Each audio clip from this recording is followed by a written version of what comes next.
That's LED lighting. Oh. Now to look at it right now, you wouldn't think there's much light coming off of there. In fact, there's hardly even a glow that shows on your hands. Come back here at midnight and you can play a game of cards at this table quite easily.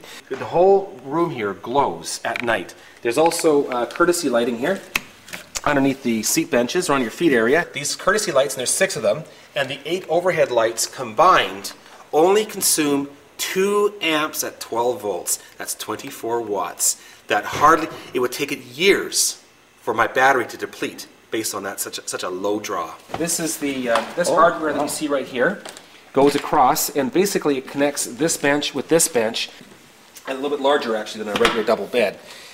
All right. Yeah, just basically, and these are the batteries here. There's 4 in total of these boxes, meaning 8 batteries in total, because each box carries 2 batteries. Are these car batteries?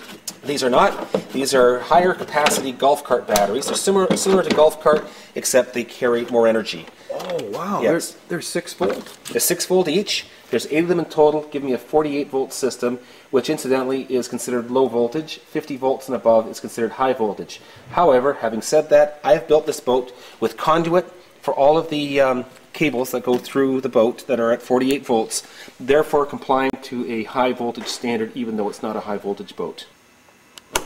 The thing about 6 volts versus 12 volt batteries is that pound for pound you get more energy storage than you do with 12 volt. You don't need a battery that can put out a huge amount of amps and then die on you.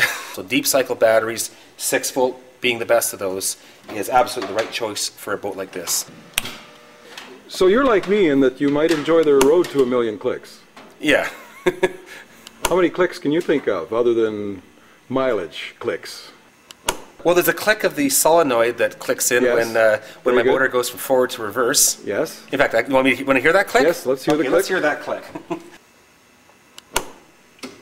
Okay. I'll show you the motor running. And that's not your average trolling motor, let me tell you. This motor has way more power. Now we're going to put it in reverse. Listen to this. There's a click.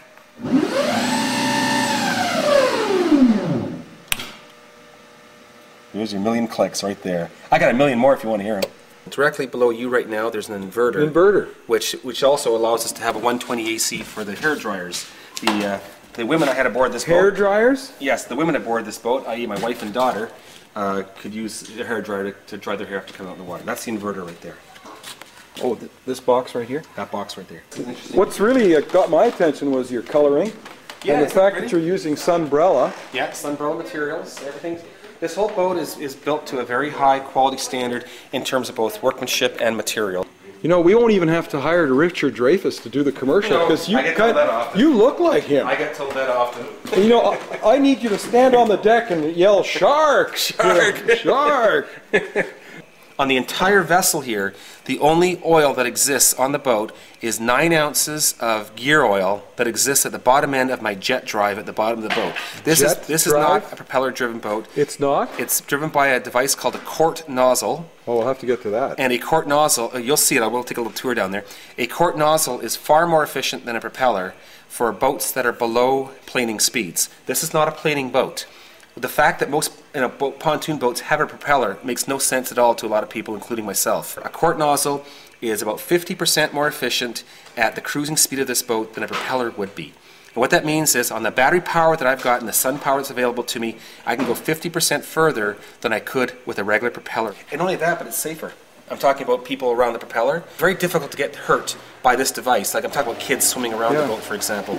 You'll notice that there's no outboard motor hanging off the back of my boat like you would with virtually every other pontoon boat ever built. Well, it's 3 horsepower electric, which equates to 10 horsepower gas. It looks like an outboard motor from the nozzle up, but this bottom end here is a very fantastic device. That's not just a ring around the propeller, it's a venturi.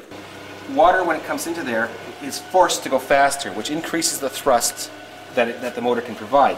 When a regular propeller is spinning around, you get 2 forces acting. You get axial thrust, which is what actually propels the boat through the water, and then you get what you call radial thrust, which goes around, which is also known as turbulence. Basically, you're pushing water in a circular fashion, and it's doing nothing to contribute to the thrust of moving the boat.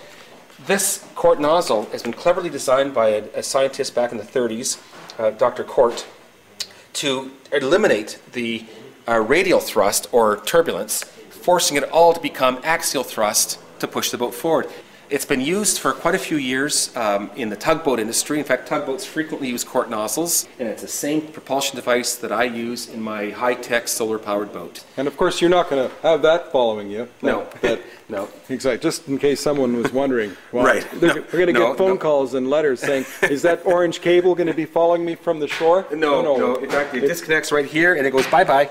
It's a bye-bye cable, absolutely. It's a bye-bye cable. Let's get that straight right away. Right. This is a solar-assisted boat, meaning that it gets some of its energy from the sun, or perhaps all of it, depending on your usage.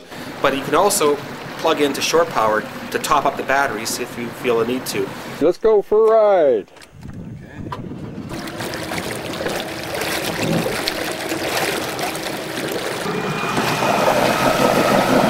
Oh, Bert's got to love that, eh? Yeah, those gas boats, they're okay if you can get them to start. Yeah. I guess you don't have to put carb cleaner in this thing, eh? No, there's the electrons I put into this boat are already pre-cleaned. Well, that stern drive that just coughed back there, it needs some carb cleaner. Maintenance is something you don't have to think about with electric boats. They just perform and do their duty diligently year in and year out with solid-state electronics. There's a routine maintenance involving keeping the terminals clean, and if you have flooded batteries, you have to check the water periodically.